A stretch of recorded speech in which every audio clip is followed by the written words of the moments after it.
So we are sitting here at Copart, Minneapolis North, waiting for the bad decisions to come out of the gate over here. So there's the gate, but it's kind of cool just to see, what they do with the vehicles. For example, here's an F-150 that they're hauling around. So every vehicle that comes out of the lot will get this treatment.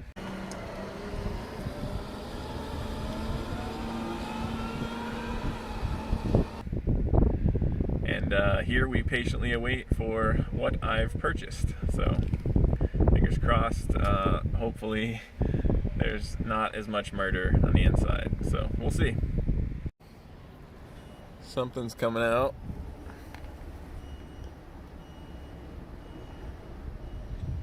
Be gentle.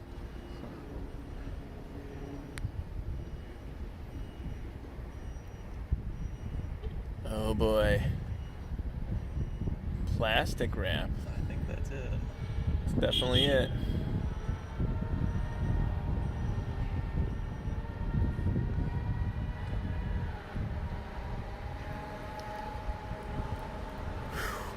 Shit's real. You own that.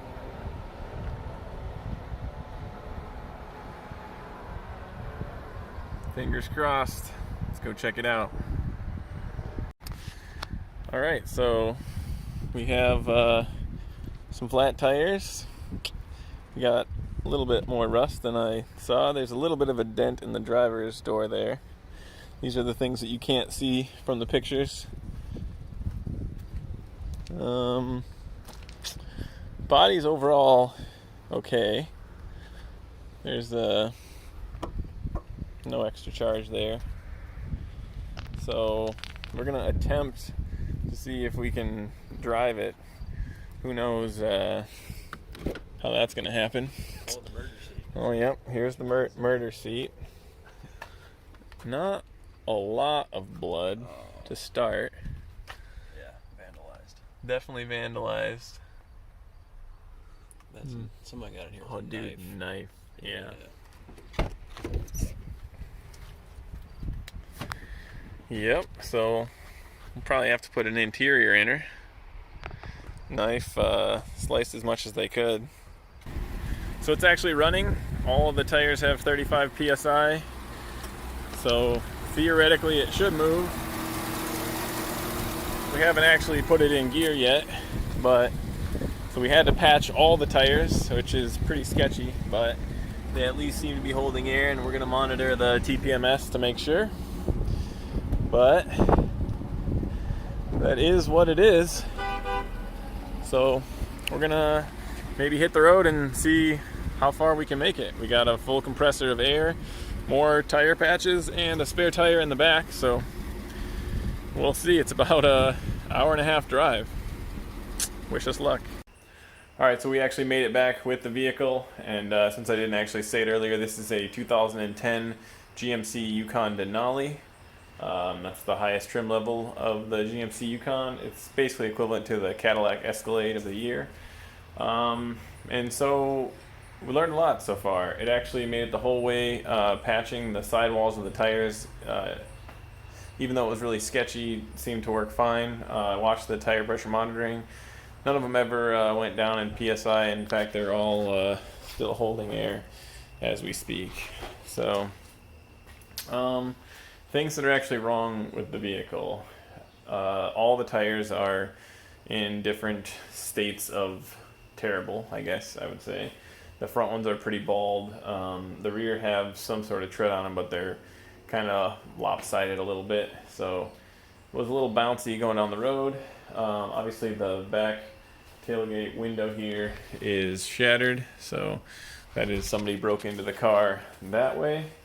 It appeared as if they broke in using the, it's actually right here on the ground, using that, but the other confusing thing is this is still on, so unless they took the time to put it back on afterwards, which would surprise me since they didn't even bother to do anything else to the car after what appeared to be, the vandalism. So,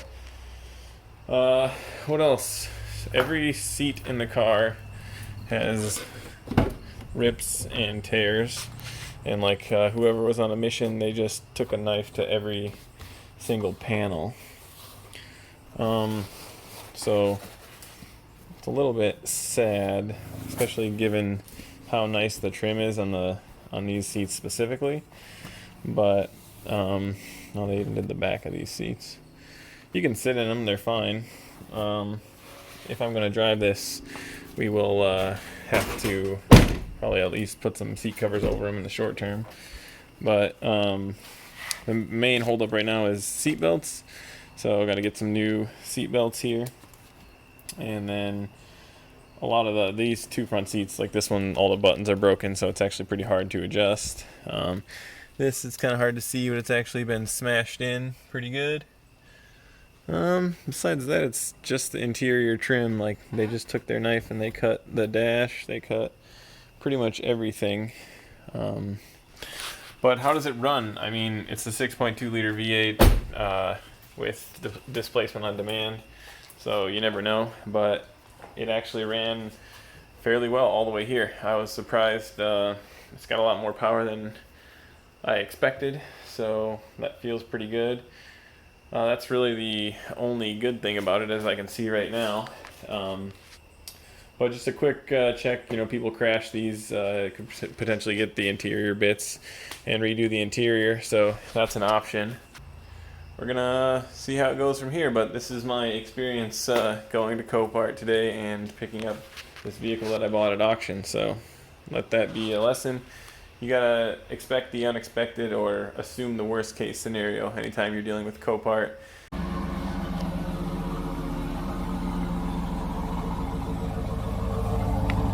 Didn't actually take too long to get some new seat belts, put some new tires on it, and I found a full Denali interior from the junkyard.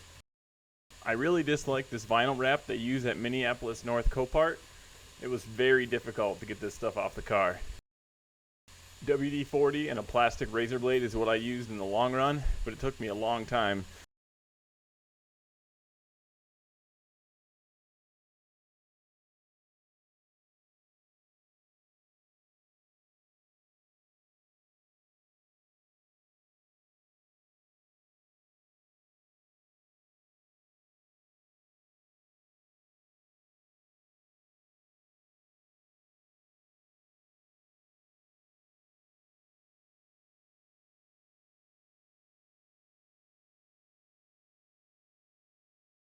I'm satisfied in the long run. It took me a lot of effort. There's been some ups and downs, but this thing does what our family needs.